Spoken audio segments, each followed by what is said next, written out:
1번부터 보시면은요. 무슨 자산이세요? 재고자산이죠. 그래서 1번 보시면 성격이 상이한 재고자산을 일괄하여 구입한 경우에는 총 매입 원가를 각 재고자산의 공정가치 비율에 따라 배분하여 개별 재고자산의 매입 원가를 결정한다. 맞습니다. 그래서 우리 그 상이라는 게 서로 다른 거잖아요. 그래서 다른 거 살 때는 나눠줘야 되죠. 그 다음에 2번 재고자산은 취득 원가를 장부금액으로 한다. 다만 시가가 취득 원가보다 낮은 경우에는 시가를 장부금액으로 한다. 이게 무슨 뜻이냐면 우리 재고자산 평가손실 무슨 법이죠? 저가법이죠. 그래서 내려갈 때만 인정을 하겠다는 얘기입니다. 그래서 거기 다만에 보시면 시가가 취득 원가보다 뭐 할 때요? 낮은 경우, 높은 경우는 안 됩니다. 왜냐면 저가법 쓰기 때문에. 3번 재고자산은 정상적인 영업과정에서 판매를 위하여 판매에다 밑줄 치세요. 그래서 재고자산 나오면 판매가 중요합니다. 그래서 생산과정에 있는 자산 및 생산서비스 제공과정에 투입될 원재료나 소모품의 형태로 존재하는 거 맞고요. 정답은 4번이세요. 그래서 우리 적성품을 다른 말로 위탁상품이라고도 하는데 요거는 수탁자가 뭐 했을 때요? 판매하면은 그때 매출이 되는 건데 거기 보시면 제3자에게 판매하기 전까지는 수탁자 게 아니고 누구 거예요? 위탁자 겁니다. 그래서 정답은 4번. 그러니까 그 사이에서 수수료만 받는 거예요. 그다음에 2번 우리 사채 나오면 일단 기억하셔야 되는 게 액면 이자율 기준, 그 다음에 액면 이자율이 크면 할증, 작으면 할인. 그 다음에 사채도 상각을 한다 그랬죠? 이건 발행 관련된 거고, 사채 상각할 때 유효 이자율법, 상각액은 할증 발행이나 할인 발행 모두 증가한다.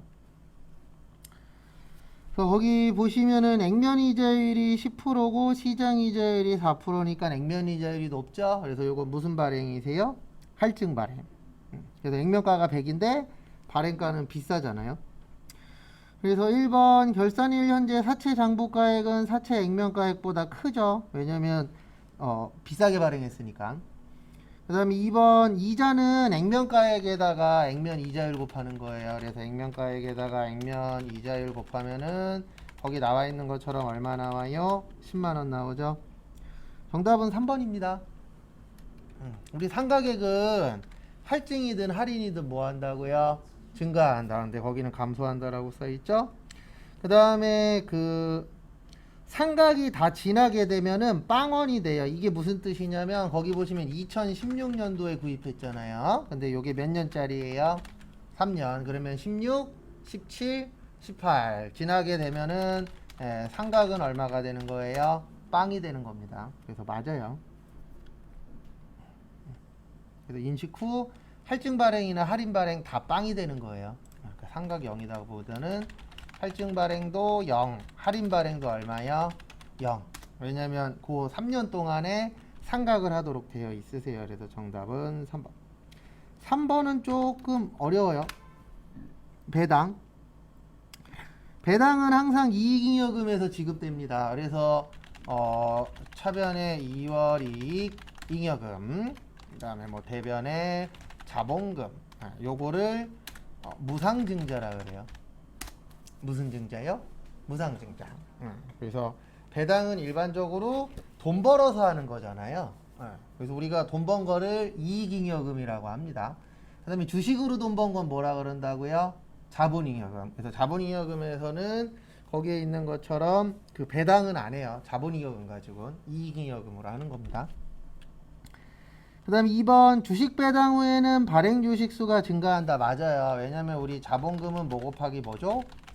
주식 발행수 곱하기 액면가액인데 거기 보시면은 주식 배당을 하게 되면 주식 수가 늘어나요, 줄어들어요? 늘어나겠죠. 그래서 2번도 맞고요.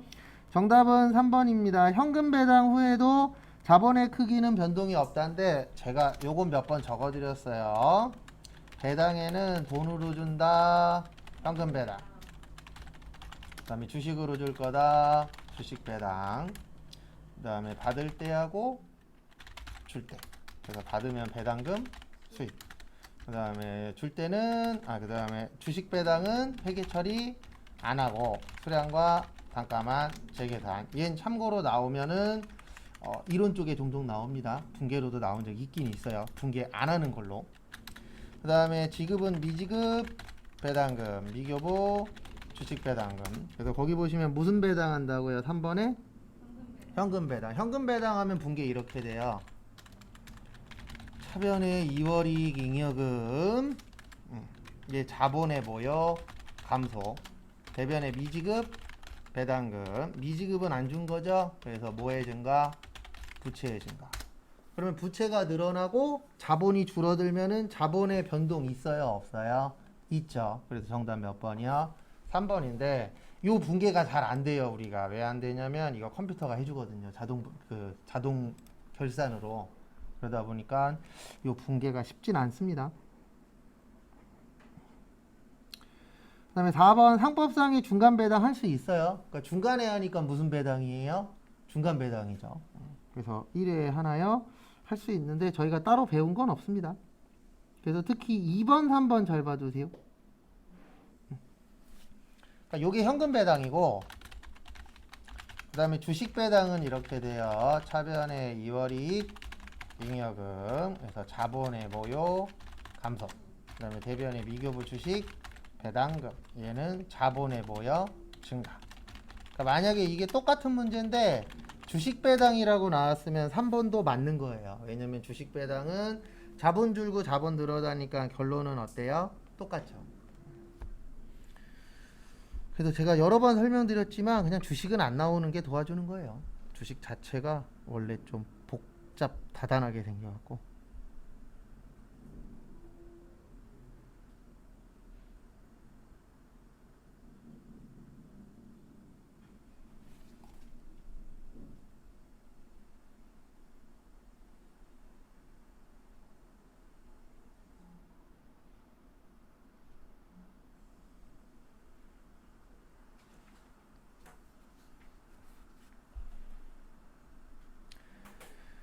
그 다음에 또 다음 거 보시면은요 4번 단기 매매죠. 그래서 이렇게 이해하시면 됩니다. 내가 처음에 살 때는 1000주에 만원에 샀는데 500주 팔았죠. 그럼 이렇게 남은 거예요. 500주에 얼마 남은 거예요? 500주에 만원짜리가 남은 거예요. 맞죠? 그러면은 500만원 나오죠. 왜냐면 1000주에서 500주 팔았으니까. 그 다음에 500주에 얼마, 그 500주가 아니고 1000주에 얼마짜리 남았어요? 7,000원짜리 남았죠. 그러면 얼마예요? 이거는 700만원. 근데 거기 보시면 주당 공정가치가 얼마가 되셨대요? 만원이 됐어요. 얼마가 됐어요? 만원. 그러면 얘는 빵이죠. 왜냐면 어차피 만원짜리가 된 거니까 올라가는 것도 없고 떨어지는 것도 없죠. 근데 얘는 얼마 올랐죠? 3,000원 이익 났죠. 근데 이게 몇 주라고요? 1000주. 그래서 300만원 이익. 정답은 2번. 그렇게 어려운 문제는 아닙니다. 근데 뭐 조심하셔야 되냐면 항상 주수 같은 거 조심하시고, 요거 주수 갖고 장난쳐요. 1000주에서 500주 뭐 했다? 팔았다. 그럼 몇 주 남았어요? 500주. 근데 만원짜리인데 만원이래. 그러면 이익도 없고 손해도 없죠. 근데 마지막에 산 게 7,000원짜리였잖아요. 그 다음에 5번 유형자산 취득원가 정답 3번입니다. 우리 재산세, 자동차세, 그 다음에 회비는 뭘로 처리한다 그랬어요? 세금과 공과였죠. 그 다음에 6번 원가 행태. 우리 원가 행태는 크게 변동비하고 뭐야? 고정비. 그래서 정답은 2번.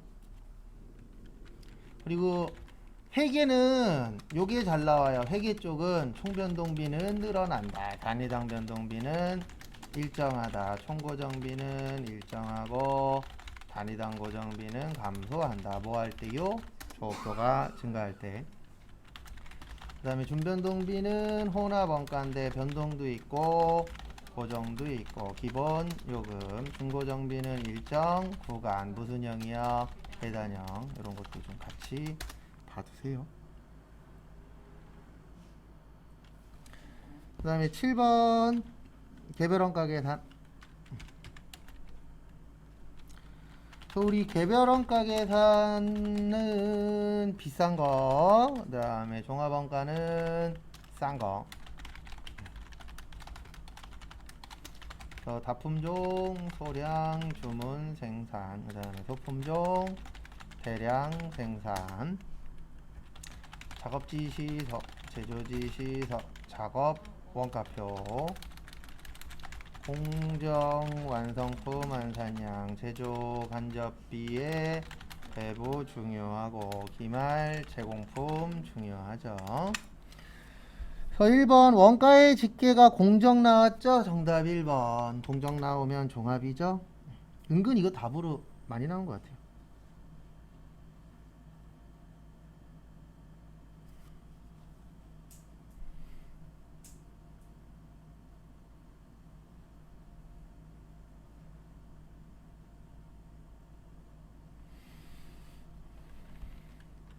그 다음에 8번 보조 부문 배부 방법, 직접 배부, 단계 배부, 상호 배부.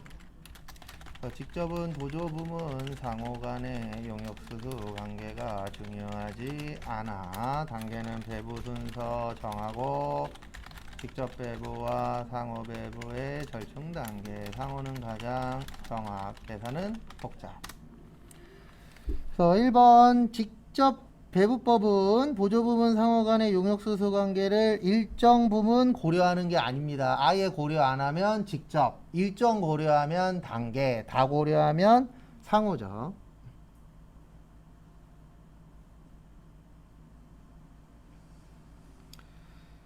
그 다음에 9번 보시면 종합원가 계산 순서죠. 정답은 2번이에요. 저번에도 한번 나왔었는데 일단 요걸 기억하시면은 조금은 도움이 되실 거예요. 우리가 평균법이 말 곱하기 1 플러스 말분의 초 플러스 당이었었죠. 근데 뭐 이걸 이용하라는 건 아니고요. 제가 요거 얘기했을 때에 기말 제공품이 아니라 완성품 환산량은 분모, 그 다음에 단위당 원가는 뭐요? 분모하고 분자. 네, 기말 제공품은 공식 다 쓴다라고 했었죠. 그래서 순서가 이렇게 가는 거예요. 그래서 첫 번째 해야 되는 게 거기 보시면 정답 2번이라 그랬죠. 물량흐름 파악의 뜻이 뭐냐면 이거 얘기하는 거예요. 재료비는 전량 투입, 가공비는 균등 투입. 요거를 물량흐름 파악이라고 해요. 그래서 제일 먼저 물량흐름이 파악이 돼야 됩니다. 그러면 1번 아니면 몇 번이에요? 2번 아니면 몇 번이에요? 4번이에요. 그 다음에 제일 먼저 해야 되는 게 완성품 환산량 먼저 구해야 돼요. 그러면 몇 번 나와요? 2번 나오죠. 왜냐면은 분모 먼저 구해야 되니까. 그래서 요 순서 좀 봐두시면 그나마 찍는데 조금 도움은 되실 겁니다.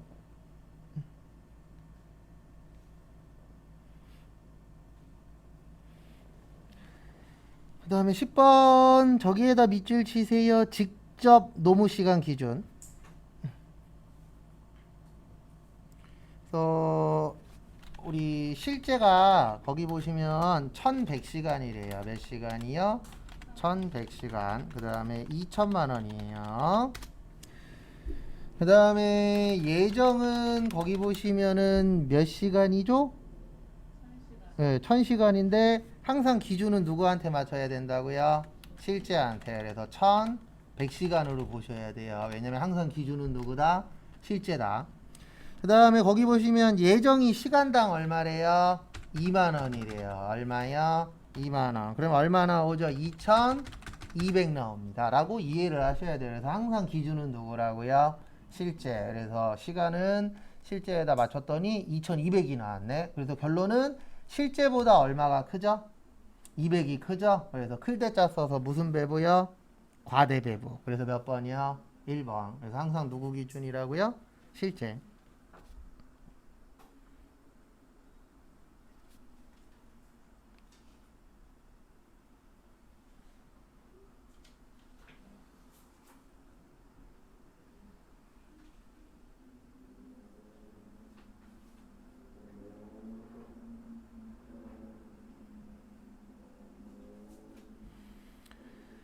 자,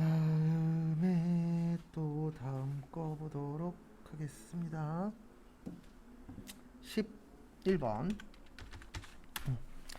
의제 매입세 공제죠. 거기 보시면 정답은 4번입니다. 그래서 의제 매입세 오랜만에 정리를 좀 할게요. 의제 매입세액은 살 때는 뭐라고요? 면세에 원재료만 됩니다. 뭐 운반비 이런 거 아무것도 안 돼요. 왜냐면 이거 안 되는 걸 대기해 주는 거잖아요. 그래서 정확하게 원재료만 가능합니다. 그래서 이걸 가공을 해서 팔면 과세인데 업종 제한은 없어요. 업종 제한은 없고 그냥 순서가 이렇게 되는 것들. 그래서 예전에 뭐 업종별로 이런 식으로 시험 문제가 나온 적도 있어요. 업종은 관련이 없습니다. 그냥 구조 자체가 사는 건 면세인데 이게 원재료야. 만들어서 팔 때는 과세야. 그러면은 어떤 문제가 생긴다고요? 세금을 많이 내야 돼요. 왜냐면 면세잖아요. 그러니까 뭐가 없어요? 매입세액이 없어요. 근데 팔 때는 과세잖아요. 그럼 뭘 많이 내야 돼요? 세금. 그러면 어떤 문제가 생긴다고요? 세금이 올라가니까 가격도 같이 올려버릴 수도 있죠. 근데 대부분 이런 것들이 서민경제하고 영향이 많아요. 여자분들 쓰시는 화장품도 이쪽으로 들어갑니다. 왜냐면 화장품 안에 재료 중에 뭐 쌀 같은 거 들어가는 화장품들도 있잖아요. 그래서 화장품도 어쨌든 이쪽하고 연관성이 많아요. 그러면 가격이 올라가면은 서민경제에 문제가 생기잖아요. 그래서 국가에서 이런 거는 이제 또 줄여주는 거예요. 왜냐면 어쨌든 국가에서 가장 지탱하는 게 서민경제잖아요. 서민경제가 돌아가야 움직이니까. 그래서 최근에 주셔서 감사하더라고요. 최근에 좀 썼는데 지원금 주셨잖아요. 긁을 때마다 뭐가 행복하냐면 일단 내 통장에서 안 빠져나가니까. 그 다음에 일반적으로 102분의 2고요. 그 다음에 중소제조기업이랑 개인은 104분의 4. 그 다음에 음식점들이 많아요. 여기에 해당되는 게. 그래서 음식점 중에서 법인은 106분의 6. 그래서 몇 번이에요? 4번이에요. 거기 108분의 8로 되어 있잖아요. 108분의 8은 개인. 그 다음에 개인 중에서 2억 원이 안 되시는 분들은 109분의 9. 그 다음에 농어민은 누구만 가능이요? 제조업. 그 다음에 사업자하고 할 경우에는 꼭 흔적을 남겨야 됩니다. 근데 그 흔적이 계산서나 뭐요? 신용카드. 그리고 제가 신용카드라고 써드리면 항상 현금영수증, 직불카드 이런 거 다 포함이에요. 그래서 1번 보시면 간이과세자는 음식업자와 제조업자에 한해서만 의제 매입세액 공제를 받을 수 있다라고 되어 있는데 요거 맞아요. 근데 저희 간이과세자는 거의 안 나오니까 빼고. 그 다음에 2번 잘 봐두세요. 농어민한테는 일반 과세자인 음식점은 안 돼요. 근데 농어민 분들이 일반적으로 정규증빙 발행하실 수 있는 분들이 거의 없죠. 자기들이 따로 이렇게 사업자 등록증을 대지 않는 이상은. 그 다음에 의제 매입세액에 요것도 잘 봐두세요. 운임 등은 안 돼요. 유일하게 뭐만 된다고요? 원재료만. 이건 실기 문제로도 나온 적이 있습니다. 운반비는 의제 매입세액에 넣으시면 안 돼요.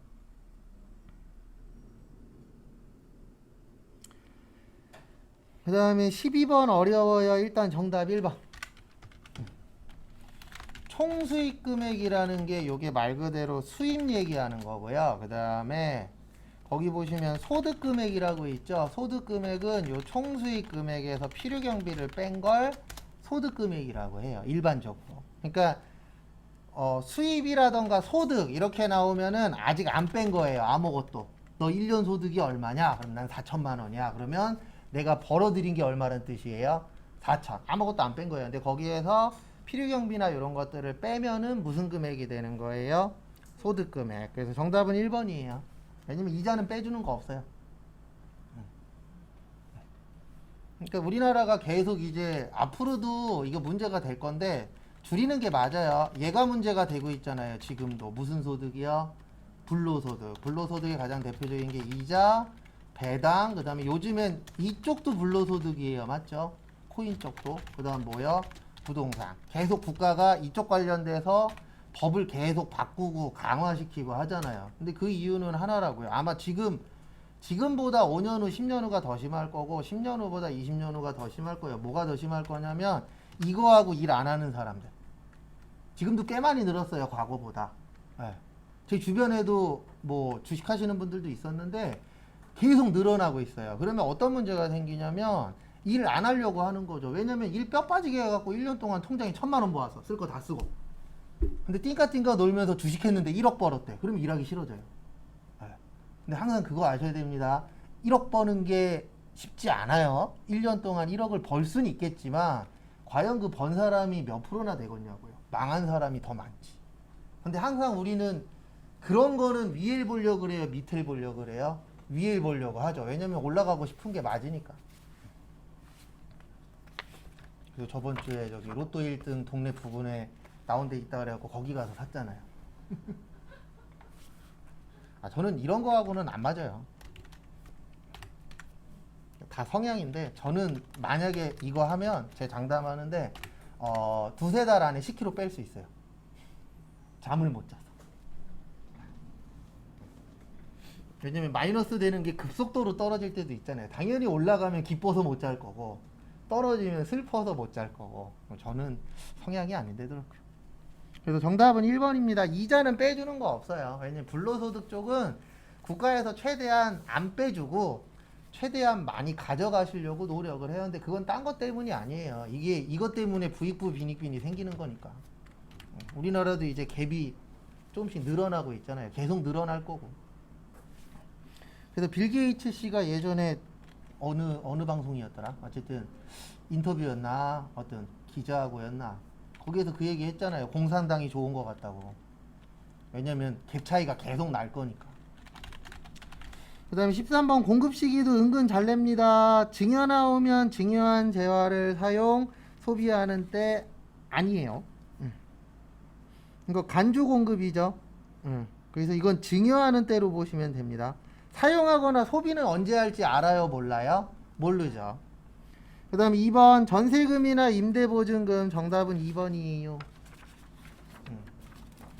그래서 증여는 증여하는 때라고 보시면 아니다. 증여는 증여일로부터 몇 개월이네요? 아니다. 아 증여구나. 그건 상속이지. 그 다음에 요거 시험 문제 잘 나와요. 증여보다는 폐업. 폐업은 뭐 하는데요? 폐업하는 때. 그 다음에 3번하고 4번은 지긋지긋하게 봤죠. 무인 판매기는 무인 판매기에서 뭐 할 때요? 현금 회수할 때, 돈 꺼낼 때 그때로 보는 거고, 판매 목적 타사업장 반출은 요건 그냥 일반적으로 인도 기준으로 보시면 되세요. 근데 반출은 아니에요. 반출된 재화가 고객에게 인도되는 건 아닙니다. 왜냐면 판매 목적 타사업장 반출이 이거거든요. 본지점 간의 거래. 그러니까 그 4번이 왜 틀렸냐면 고객 때문에 틀린 거예요. 이거는 업자들끼리 거래하는 거예요. 누구들끼리요? 업자들끼리. 그러니까 인도 기준은 맞는데 누구 때문에 틀린 거예요? 고객 때문에.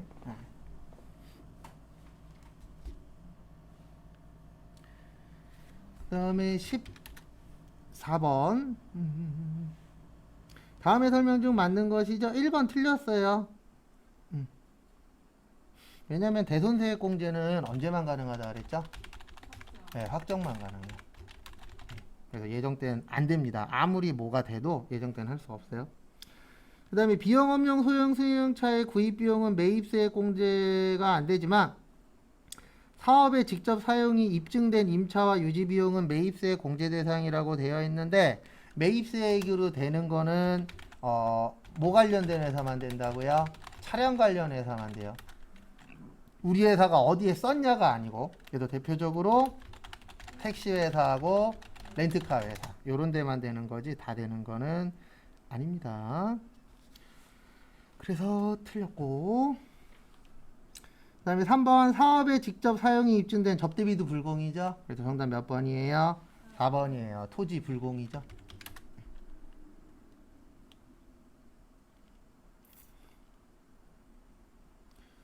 그 다음에 15번의 정답은 3번입니다. 일단 1번 보시면 사업소득의 2월 결손금은 해당 2월 결손금이 발생한 과세기간의 종료일로부터 10년 이내에 끝나는 과세기간의 소득금액을 계산할 때 거기에다 밑줄 치세요. 최근에 발생한 거부터 빼는 거 아니에요. 언제 거부터 빼는 거예요? 옛날 거부터 빼는 거예요. 그러니까 이게 무슨 뜻이냐면 만약에 2월 결손금이 5년 전에 10억이 있었어요. 그 다음에 2년 전에 20억이 있었어요. 그러면 우리가 2월 결손금이라는 거는 빼줄 수 있거든요. 근데 그때 뺄 때 5년 전 걸 먼저 빼요? 2년 전 걸 먼저 빼요? 5년 전 걸 먼저 빼야죠. 네. 근데 거기는 최근에 거부터 뺀다 그랬잖아요. 그럼 최근에 거부터 빼면은 2년 전 거부터 먼저 뺀다는 소리입니다. 그래서 최근에가 아니고 과거의 거부터 먼저 빼는 거예요. 왜냐면 끝에서부터 빼야 되잖아요. 순차적으로 봤을 때. 그래서 1번 틀렸고 2번 요거 순서 외우시라 그랬죠. 우리 종합소득 순서 어떻게 되죠? 이자, 그 다음에 배당, 사업, 근로연금, 기타. 그래서 2번이 틀린 이유는 거기 기타하고 연금하고 앞뒤 바꿔놨어요. 맞죠? 그래서 2번 틀렸고. 그 다음에 3번이에요, 정답은. 왜냐면 우리가 그 사업소득은 타소득에서 공제가 가능하고요. 부동산 임대소득은 타소득에서 공제가 된다, 안 된다? 안 됩니다. 그래서 거기 안 된다라고 써 있잖아요. 그래서 정답은 몇 번이요? 3번. 그래서, 네. 주거용 건물 임대는 가능한 거예요? 아니에요. 주거용 건물이든 부동산 임대 쪽에서 발생한 건 안 돼요. 네, 부동산 임대 쪽에서.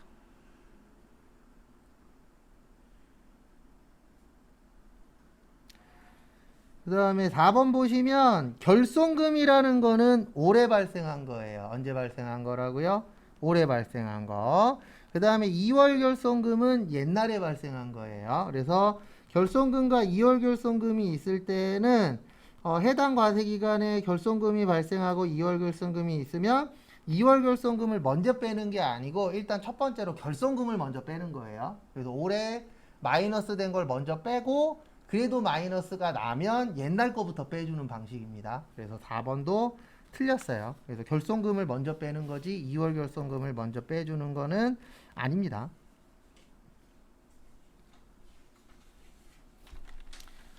그 다음에 실무시험 같이 또 보시면은요.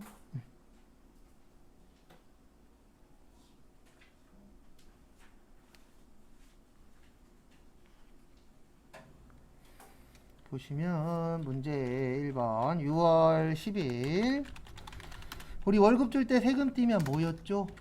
예수금이었죠. 네, 요런 걸 잘 하셔야 돼요. 왜냐면 실무 가시면 한 달에 한 번씩 뭐 내요? 세금 내죠. 네, 기본적으로 월급 관련된 거 월급도 드려야 되고 어떻게 보면 시험 때는 주식 관련된 게 중요해요. 근데 실무 가시면은 요런 게 중요합니다. 그 다음에 6월 20일은 오랜만에 푸는 건데요. 전기에 대손 발생하면 뭐라 그랬었죠? 대손 충당금이에요. 뭐라고요? 대손 충당금. 오랜만에 나와서 헷갈릴 수 있습니다. 그래서 6월 20일은 통장으로 돈 들어왔대요. 그래서 보통 예금 얼마요? 165만원. 그 다음에 대손 충당금 얼마요? 165만원. 어디요? 네, 의리. 의리가 아니고 죄송합니다. 외상 매출금.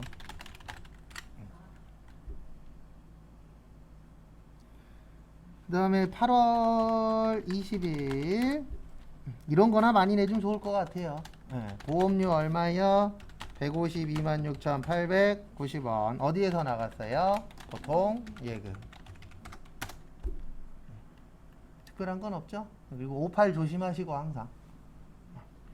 왜냐면 여기에다 잘 써놓고 또 입력 잘못해갖고 실수하시는 경우들도 비일비재하니까요. 그 다음에 8월 27일 보시면은요. 공장에서 사용하려고 계약금 먼저 줬죠. 먼저 줬다. 선급금.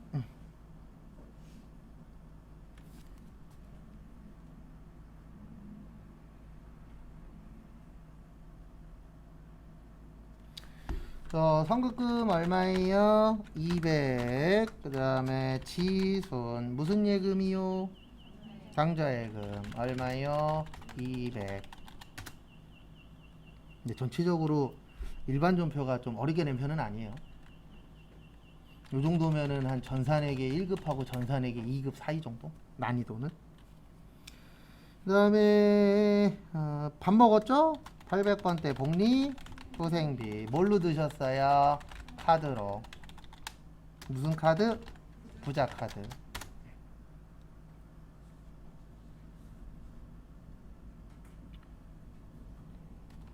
다음 것도 보도록 하겠습니다. 문제 2번 매입 매출 전표 6월 15일 제품 제조용 기계 장치를 중앙에서 1650만원에 샀대요. 매입의 과세의 중앙에 여.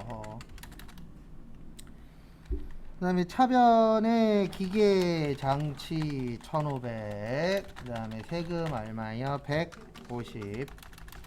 대변에 통장에서 1100, 나머지는 그 전에 줬었죠? 선급금 550. 그래서 먼저 줬다 그러면 선급금, 먼저 받았다 그러면 선수금. 7월 2일 영업부에서 사용하는데 3000cc인데 어디에다 동그라미 쳐야 돼요? 9인승. 우리 몇 인승까지 불공 후보죠? 8인승까지죠. 그래서 9인승이니까 매입의 카과 유진 카센터 800번대 차량 유지비 40만원 세금 얼마예요? 4만원. 그 다음에 미지급금 44만원. 무슨 카드요? 대한카드. 8월 5일 다음은 당사에서 발급한 전자세금 계산서 자료이다. 매입 매출 전표. 매입이 아니고 매출의 과세. 왜냐면 발급했잖아요. 그 다음에 민국 전자는 여. 대변에 제품 매출 1500 세금 150 현찰 1000 외상 650. 특별한 거는 없습니다. 제가 봤을 때 붓기 제일 좋으려면 이 시나리오가 괜찮아요. 일반 전표, 매입 매출 전표 결산은 쉽게 내고 어차피 부가세하고 연말정산은 쉽나 어렵나 그 밥이 그 나물이거든요. 어차피 그쪽은 한 개씩은 틀린다라고 예상을 하고 들어가야 되니까. 그래서 오히려 일반 전표, 매입 매출 전표 결산이 쉬운 게 합격률은 좀 더 많이 나올 수 있어요. 그리고 어차피 연말정산은 어려워야 한두 개 싸움이니까 부가세도 그렇고. 그 다음에 8월 18일은 전자계산서 나왔죠. 매입의 면세 예쁜 꽃 전자는 여. 근데 영업부서죠. 그러면 800건대 접대비 20만원. 돈은 뭘로 드렸어요? 보통 예금 20만원. 9월 16일은 생산부서의 회식비인데 현금 영수증이니까 매입의 현과 강남. 500번대 복리 후생비 70 세금 7만원. 뭘로 드렸어요? 현금 77만원 정리하시고요.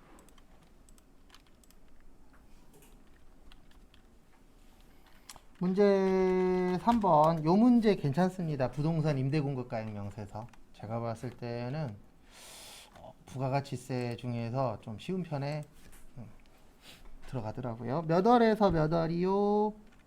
예, 1월에서 3월 예정이니까. 그 다음에 F2 한 개. 직접 여기에다 치셔도 지장은 없는데 기출문제 푸실 때는 항상 F2 누르면 거래처 웬만한 거 다 나옵니다. 그 다음에 동은 1동 1층 101호. 그 다음에 면적은 100제곱미터의 상가 2018년 1월 1일에서 2019년 12월 31일 5천에 얼마요? 200. 그 다음에 커피 상사 1동 2층 201호 면적은 90의 사무실 2016년 2월 1일에서 1월 31일 2000에 100. 오, 보증금이 2배 뛰었네요. 2020년 1월 31일 보증금 4천에 월세 얼마요? 100. 되셨습니까? 네. 그리고 시험 보신 다음에 혹시 이 문제 나오면 요거 적어 갖고 나오시면 돼요. 요 밑에 있는 월세 얼마, 간주임대료 얼마. 요것만 맞으면 어차피 입력은 거의 99% 맞았다라고 보시면 되거든요. 그래서 시험장 가셨을 때에 이 안에 있는 내용 못 적잖아요. 그러니까 그럴 때는 여기 밑에 거 그거 적어 갖고 오시면은 내가 대략적으로 잘했는지 못했는지 판단은 씁니다. 그 다음에 2번 당사는 제조업을 영위하는 중소기업 법인이래요. 그 다음에 다음의 자료는 2018년 이기 부가가치세 확정신고기간 귀속자료이다. 이에 대한 부가가치세 신고서를 작성하셔. 그러면 또 해야죠. 부가세 신고. 매출 1번 매출의 과세, 2번 매출의 뭐야? 건별, 3번 매출의 수출. 그래서 결론은 이렇게 하시면 됩니다. 여기 부가가치세 신고서 가셔서 몇 기 확정이에요? 2기 확정이에요. 그러면 10월에서 12월. 그 다음에 보시면 첫 번째에다가 8억 얼마예요? 네, 8억 7천.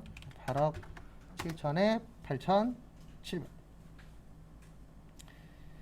그 다음 거 보시면 4번이죠. 619045. 그 다음에 몇 번이요? 직수출이니까 6번. 6번에 450. 요러면 일단 매출 끝. 그 다음에 매입. 세금계산서 수치분 공급가액 8억 1000이니까 매입의 과세의 일반, 그리고 저기에다 밑줄 치세요. 두 번째 줄에 10월 5일, 1월 24일.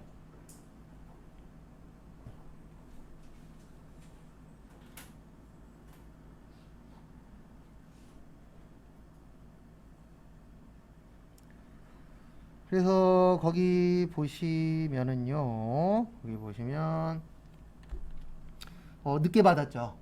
네. 그러면 요거 가산세 계산하셔야 돼요. 무슨 세요? 가산세. 늦게 받았다 그래서 무슨 수치라 그래요? 지연 수치. 근데 왜 거기 1월 24일이라고 나왔냐면 우리 언제까지는 받아야 돼요? 아무리 늦어도 1월 25일까지는 받아야 돼요. 그 이후에 받으면 매입세 공제 안 해줍니다. 왜냐면 시킨 대로 안 했잖아요. 그럼 국가에서 잘했다 그랬어요? 잘못했다 그랬어요? 잘못했다 그랬죠. 그때는 더 세지는 거예요.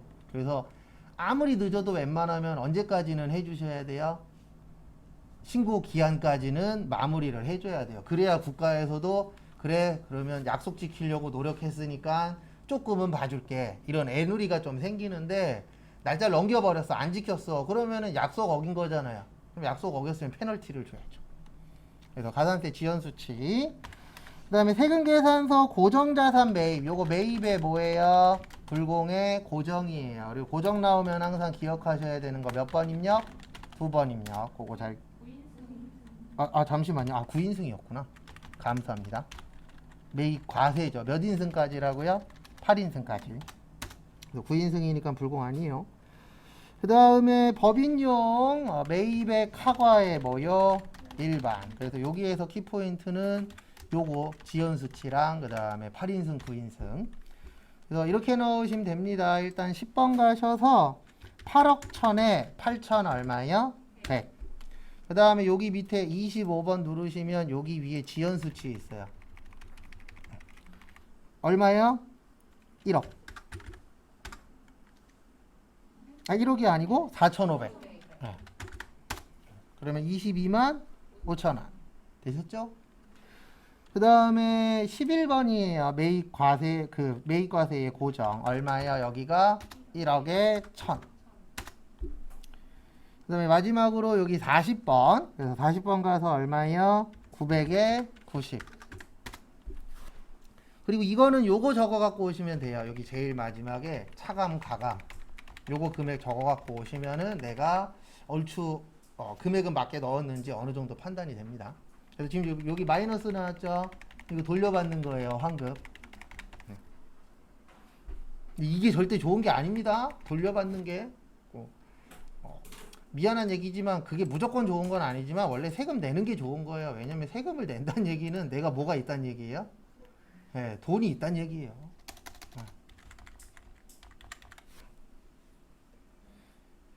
그래서 뭐 이번에 뭐 나는 88%에 못 들어갔다는 등 그런 분들이 있잖아요. 내 재산이랑 좀 바꾸자니까요. 빚도 좀 가져가시고.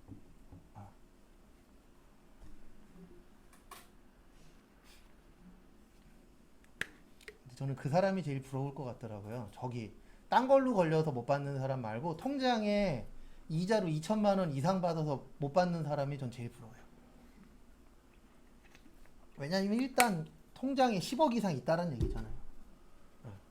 솔직히 아파트 있는 걸로 걸린 사람은 안 부러워요. 왜냐면 9억짜리인데 빚이 5억일 수 있으니까 그건 별로 안 부러운데 2천만 원으로 걸린 사람들은 부러울 것 같아요.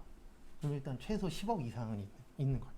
근데 우리나라에서 보는 중산층이 그거라면서요.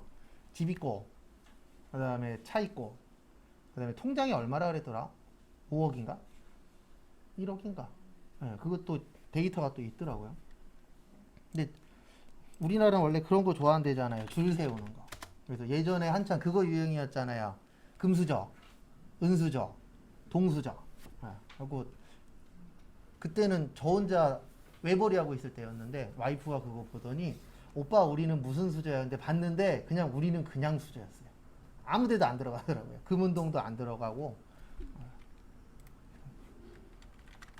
근데 당연히 부럽죠. 그럼 방법은 하나밖에 없어요. 다시 태어나는 수밖에. 근데 누구한테 다시 태어나야 돼요? 저기 대기업 자제분으로 태어나야죠.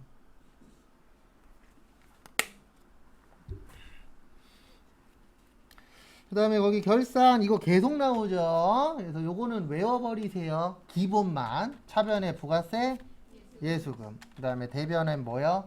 부가세, 대급금. 요것만 기억하셔도 맞출 확률이 좀 올라가죠. 그래서 예수금이 1000, 대급금이 얼마요? 1800. 그러면 대급금이 많다는 얘기는 많이 샀다는 얘기입니다. 그러면 돌려받으니까 뭐라고요? 미수금. 낼 때는요? 미지급, 세금. 근데 거기 거의 줘요. 미지급, 세금하고 미수금.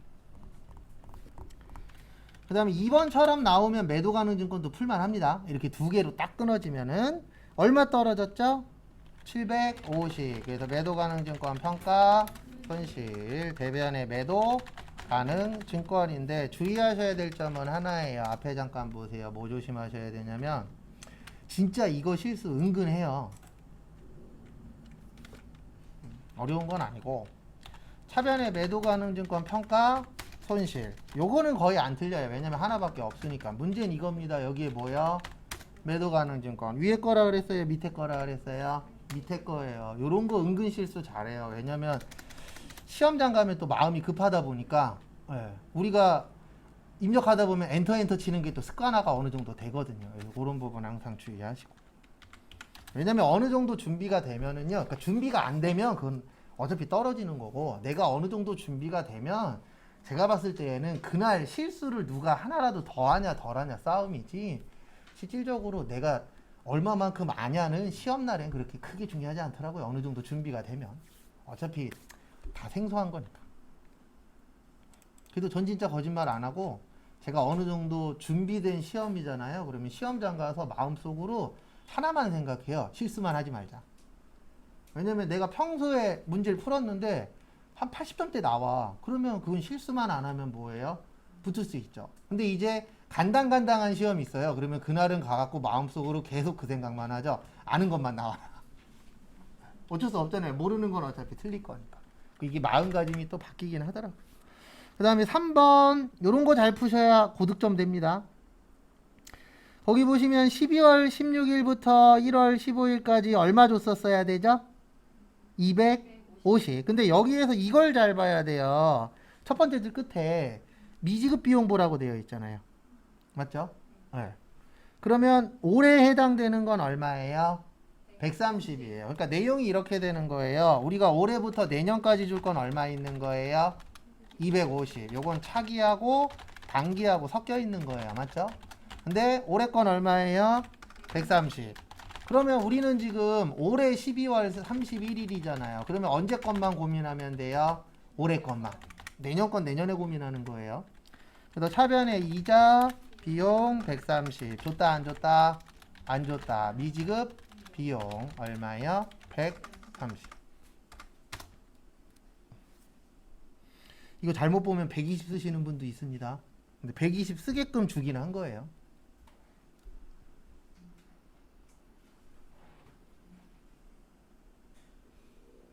주의하시고. 그 다음 것도 보시면은요. 4번하고 5번은 자동이죠. 그래서 4번은 이렇게 하시면 된다 그랬습니다. 여기로 가면 되죠. 어디로 가요? 결산자료 입력 가셔서 몇 월에서 몇 월이요? 1월에서 12월. 그 다음에 요 위에 대손상각 누르고 몇 프로로 바꾸세요? 2% 바꾸고 주의하셔야 되는 게 외상매출금하고 뭐예요? 단기가 아니고 미수금이에요. 요렇게만 남겨주셔야 된다라는 거. 그리고 시험 문제가 하나만 나올 때도 있어요. 그때는 하나만 남겨놓으셔야 됩니다. 그거에 맞춰서. 그래서 지금은 바드럼 단기대여금 선급금은 지워야죠. 왜냐면 지문에 외상매출금하고 미수금이라고 써 있으니까. 그래서 항상 조심하셔야 되는 게 회계는 솔직히 습관적으로 풀어도 어느 정도 맞거든요. 근데 세무는 그런 걸 장난을 가끔씩 쳐요. 왜냐면 우리 제일 많이 나오는 거 1%의 외상매출금 바드러움이잖아요. 그러면 무의식적으로 푸시면 외상매출금하고 바드러움만 냅둬요. 나도 모르게. 그래서 그런 것 좀 조심하셔야 됩니다. 그 다음 것도 보시면은요. 5번. 세무는 이런 식으로 좀 잘 냅니다. 그래서 5번 보시면 4번은 자동결산. 그 다음에 5번 보시면 결산일 현재 재고자산은 다음과 같다. 결산자료 입력일 원재료 선적지 인도 기준인데 아직 도착 안 했죠. 그러면 7,500에다가 얼마 더해요? 150. 그래서 7,650 넣어주시면 되고요. 제공품은 그대로 넣으면 되니까 패스. 그 다음에 제품 수탁자가 보관하고 있죠. 그러니까 아직 안 판 거니까 2억 3,200에다가 얼마 더하세요? 200 포함시켜야 되죠. 그래서 2억 3,400. 그래서 이렇게 넣으시면 됩니다. 기말 원재료에다가는 7,650. 그 다음에 기말 제공품에다가는 5,000. 마지막으로 기말 제품에다가는 2억 3,400. 그 다음에 마지막에 무슨 추가? 전표 추가. 끝. 됐습니까? 예, 넘어갑니다. 문제 5번 원천징수. 다음은 생산직에다 밑줄 쳐주시고요. 생산직 직원 신나라씨. 전 처음에 여잔 줄 알았어요. 주민등록 봤더니 뭐예요? 남자죠. 그래서 신나라씨와 생계를 같이 하고 있는 부양가족에 대한 자료이다. 신나라씨를 사원 등록하고 기본사항 입력은 생략하되 세부담이 최소화되도록 부양가족 명세에 입력하시오. 근데 왜 이게 남자가 여자가 중요한 게 뭐냐면 저것 때문에 그래요. 부녀자 공제. 한부모 공제가 남녀가 다 되니까 어차피 그거는 남자가 나오든 여자가 나오든 고민해야 되는 거지만 부녀자는 누구만 돼요? 여자분만. 그래서 여기로 들어오세요. 사원 등록. 우리 생산직 나오시면 또 주의하셔야 되는 게 일단 201번에 신나라. 그 다음에 750420123456 요분이 나오시면은 요걸 조심하셔야 됩니다. 무슨 직이요? 생산직. 그리고 만약에 여기 뭐냐 금액이 나오면 요 밑에 요런 식으로 힌트가 떠요. 그래서 요거 보시고 여기에 해당이 되면요. 지금은 금액이 없죠. 해당 사항이 없을 땐 뭐요? 부. 그리고 해당 사항이 있으면 여기 전년도 총급여 얼마라고 나올 거예요. 지문에.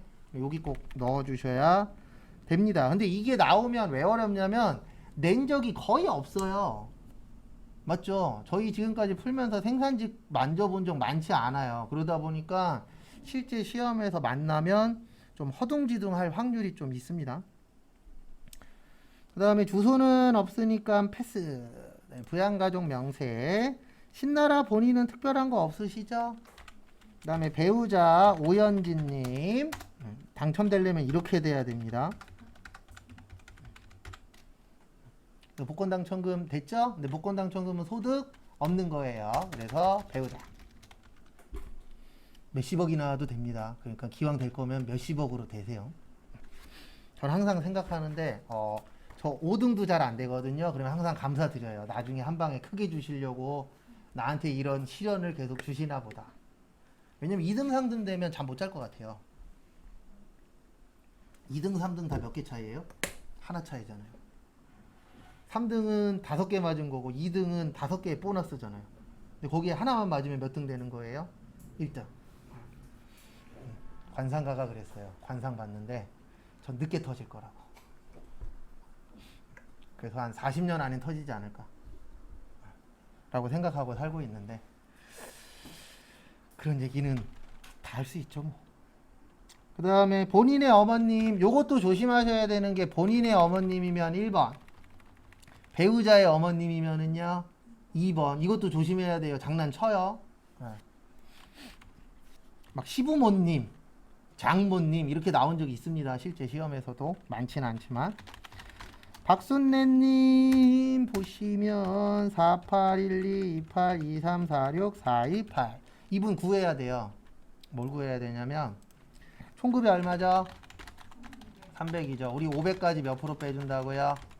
70% 빼줘요. 그래서 우리가 외울 때 총급여 500만원, 그 다음에 근로소득 금액 얼마라 그러죠? 150만원, 70% 빼주거든요. 그러면은 총급여 300만원의 근로소득 금액은 얼마냐면 90이에요. 근데 문제는 뭐냐면 그 뒤에 양도소득 금액 있죠? 얼마 합쳐요?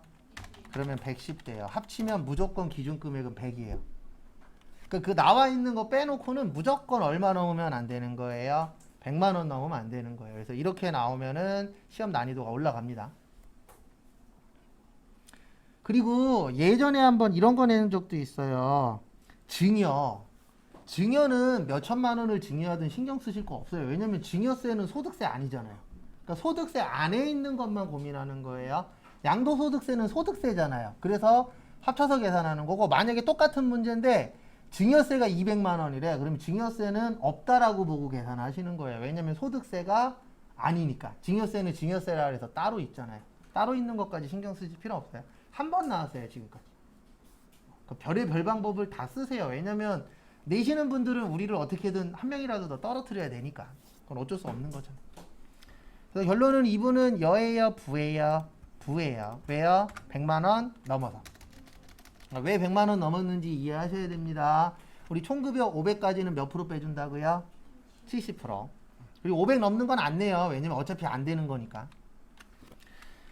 그 다음에 동생 신기해. 78122425146114. 이분 뭐죠? 장애인이죠. 근데 얼마 버셨어요? 네, 4천. 그래서 부. 왜냐면 퇴직소득은 소득세에 들어가잖아요. 그 다음에 자녀 아름이 6번이 아니고 4번. 98050821451881인데 일용 근로소득은 소득 있다 없다? 없다. 그래서 20살이니까 딱 자녀까지 됩니다. 그 다음에 또 다른 자녀 보름이 잘해야 돼요. 18012046651554. 뭐 잘하셔야 되냐면 첫째가 아니고 둘째예요. 됐죠? 셋째일 때는 셋째, 넷째도 셋째, 셋째 이상은 없어요. 이상하신 거? 요거 조심하십시오. 이거 자동으로 뜬다 그래서 믿으시면 안 돼요. 가서 한번 확인을 꼭 해주셔야 됩니다. 첫째, 둘째, 셋째까지. 둘째는 네. 둘째랑 자녀랑 두 가지 다. 네, 되는 거예요. 자녀는 무조건 잠시만요. 자녀는 빼야죠. 자녀는 몇 세부터예요? 7세부터. 네, 그러니까 여긴 빼고 요거는 둘째 꼭 해주셔야 돼요. 또 이상하신 거? 없음 넘어갑니다. 우리 이상하면은 이야기하세요. 부연 설명 좀 더 드릴 테니까. 근데 앞으로 부연 설명 크게 할 거는 몇 개 없더라고요. 이제 아마 저기 언제지? 추석 갔다 오면 그때부터는 하루에 2개씩 풀 것 같아요. 근데 하루에 완벽하게 2개는 아니고 약간 풀고 맞추고 풀고 그 다음날 맞추고 풀고 맞추고 이렇게 해갖고 남은 기간 그렇게 해야 될 수도 있어요. 그때 이제 상황 봐서 알려드릴게요. 정확하게. 그 다음에 2018년 7월 1일 입사한 김강남의 연말정산인데요. 정근무지죠. 그 다음에 소득명세, 연금저축 등 연말정산 입력 탭을 작성하시오. 6월 말까지 다니던 직장 강남 상사에서 받은 근로소득 원천징수 영수증이라고 합니다. 그 다음에 7월에 직장 근처로 이사하면서 전세자금 대출을 받았다. 해당 주택은 국민주택 규모라고 되어 있죠. 네. 그래서 보시면 일단은 여기로 오십시오. 연말정산.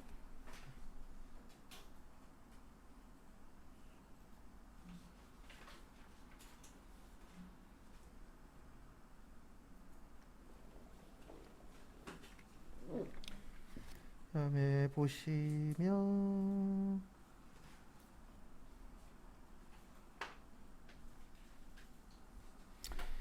정근무지 몇 번이냐 김강남 아이고 잘못했다. 소득명세 가셔서 종전 가셔서 주 강남 상사 11186 11111 2018년 1월 1일에서 6월 30. 그리고 원래 빨간색 뜨면 안 돼요. 실무에서는. 그리고 시험 때 빨간색 뜨면 확인만 한번 더 해주세요. 근데 저 예전에 딱 한 번 그런 적이 있었어요. 빨간색 떴거든요. 실무에서. 근데 국세청에 연락했는데 번호 맞대요. 그 회사 것만 들어가면 신경 쓰여요. 여기가 시뻘게 돼 있어. 근데 그런 케이스도 간혹가다 있긴 있다 그러더라고요. 많진 않은데.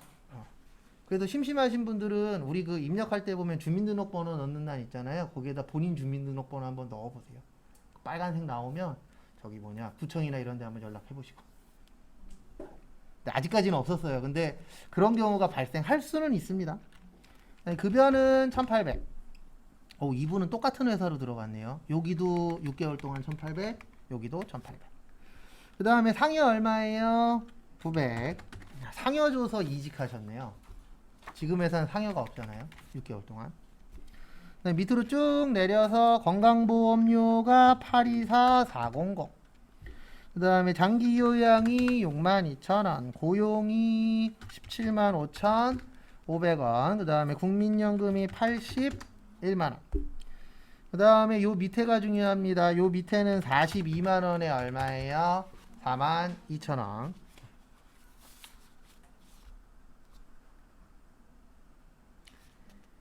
그 다음 거 보시면 보험료부터 또 보도록 하겠습니다. 보험료 자동차만 되죠? 저축성은 안 돼요. 저축성은 뭐가 나오든 아무리 좋은데 쓰셔도 안 됩니다. 근데 이건 하나 알고 계셔야 돼요. 이건 시험하고는 상관없는데 우리가 보험 중에서 가장 많이 드는 저축성 보험이 요즘 요거예요. 연금보험. 근데 이거는 알고 계셔야 돼요. 나는 왠지 붙다가 못 붙을 수 있는 상황이 올 것 같아. 그러면은 보험에 있는 연금으로 들지 마시고 은행 가서 드세요. 왜냐면 보험연금은 무조건 해약하면 손해예요. 왜냐면 구조가 어떻게 되어 있냐면 이거 연금으로만 되어 있지 않아요. 보험연금에는 일부 보험 보장이 들어가요. 뭐 사망이라던가 이런 게 일부 들어갑니다. 무조건. 그래서 내가 뭔가 가입을 해야 되는데 이게 은행도 있고 보험회사도 있어. 그러면은 내가 이거를 만기까지 끝낼 자신이 있어. 그러면 어떻게 보면은 보험회사께 조금 더 유리한 부분이 있어요. 왜냐면 보험적인 혜택도 받으니까. 그래도 뭐 사망보험금이라든가 이런 거 일부 들어가 있거든요. 근데 나는 왠지 불안해 하다가 안 할 것 같아. 그러면 무조건 어디 걸로 하세요? 은행 걸로. 근데 그건 어쩔 수 없어요. 그래서 저처럼 해약했다가 피박 쓰지 마시고. 그래서 이렇게 넣어주시면 됩니다. 어떻게 넣으시면 되냐면 여기인데 위치가 그래도 비슷하죠 지금은. 근데 이게 1, 2년 더 밑으로 내려가면 막 오른쪽에 왼쪽에 나오고 해요. 그래서 지금부터는 이제 옛날 거 풀 때는 입력은 안 해도 우리 어딘지 알잖아요. 입력하실 분은 하셔도 되는데 지금은 그나마 똑같죠. 요게 1, 2년 뒤가 되면은 이 오른쪽에 있던 게 왼쪽 가 있고 왼쪽에 있던 게 오른쪽 가 있고 왔다 갔다 하니까 그거 넣으셔도 되고 안 넣으셔도 됩니다. 그 다음에 야간 대학원은 되는데 누구만 된다고요? 본인만. 근데 지금은 뭐 본인 거니까. 그 다음에 의료비 시력보정용 안경 되죠? 얼마까지요? 네, 50만 원까지. 본인 질병 치료비도 됩니다. 그래서 우리가 외우고 계셔야 되는 게 몇 가지 있죠. 그래서 시력보정용 안경 얼마요? 50. 산후조리원? 산후조리원은 7,000에 200이에요. 연봉 7,000에 200. 그 다음에 저기 뭐냐? 교복? 30. 교복이요, 교복. 교복 50. 현장 체험? 30. 그 다음에 월세 7,000이에요. 7천만 원보다 적어야 되고 무주택자. 그런 것도 잘 기억하시고. 근데 산후조리원은 아직까지 나온 적 없어요. 왜냐면 산후조리원 이제 만들어진 지 2년째인가? 그렇게 오래 안 돼갖고. 근데 이제 슬슬 나올 때 됐어요. 과거하고 조금 바뀐 게 원래 옛날에는 바꾸면 바로바로 냈었거든요. 근데 요즘에는 어떻게 내냐면은 잠시만요.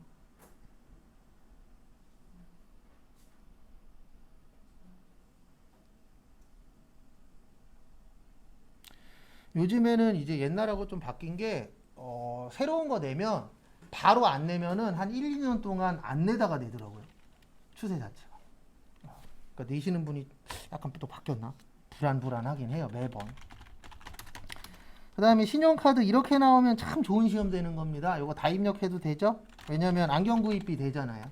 그래서 신용카드 되고 직불카드 되고 그 다음에 현금 영수증도 되고 그 다음에 주택차입금 원리금 상환액 요거는 여기에다 넣으시면 돼요. 여기 보시면 장기주택자입금 원리금 상환액이라고 여기 주택차입금 원리금 상환액이라고 있거든요.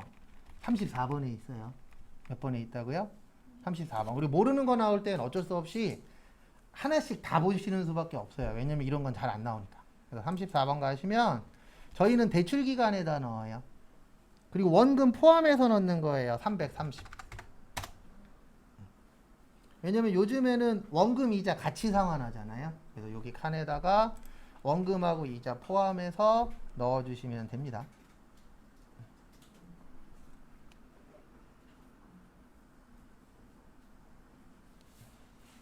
되셨습니까? 넘어갑니다. 그 다음에 퇴직연금은 여기에다 넣으면 되죠. 여기 위에 보시면은 무슨 연금이요? 퇴직연금. 그 다음에 코드는 신한은행. 아이고.